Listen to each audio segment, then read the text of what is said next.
Hey guys, Landon Martinez with Realty One from Apex, and today we are going to be talking about some of the costs associated with purchasing a home besides the purchase price. Now, these costs that I'm about to talk about are super important, and they're not really talked about as much as they should be, but they are vital to the process and the steps of purchasing a home, especially for first-time home buyers. So we'll go ahead and start with number one, and number one is going to be closing costs. Now, here in the state of Colorado, you can expect to pay anywhere between 2 and 4% of the purchase price in closing costs. And these fees are going to be paid to the title company and the lender. And they're going to be paid at the closing table for, number one, to close the loan, and number two, to close the transaction. They're not going to be going toward any mortgage or insurance or taxes or anything like that. They're, like I said, going to go towards the closing of the loan and closing of the transaction.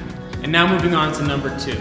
Now, this question is a great question and is usually specifically asked by first-time home buyers, and that is, how much do we owe the agent? How much is this going to cost? And it's a great question, right? The short answer to that question is, if you're working with a buyer's agent, which means if you're working with an agent and they're showing you homes and writing contracts and negotiating on your behalf, and kind of walking you through the whole process of purchasing a home, you are actually going to not pay that agent anything, okay?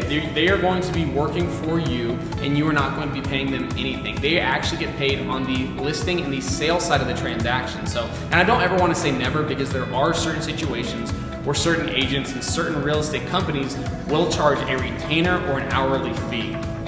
But in the state of Colorado, that is pretty rare. I personally do not charge anything like that, and a lot of companies, a lot of agents, and most companies and most agents don't charge that, but it does exist and it is possible, but most likely you will not be paying anything to that agent.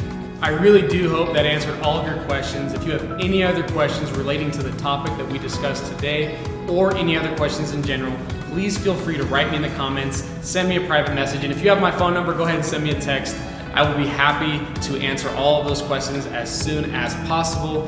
Thank you guys for staying to the end of this video, and I'll see you guys on the next one.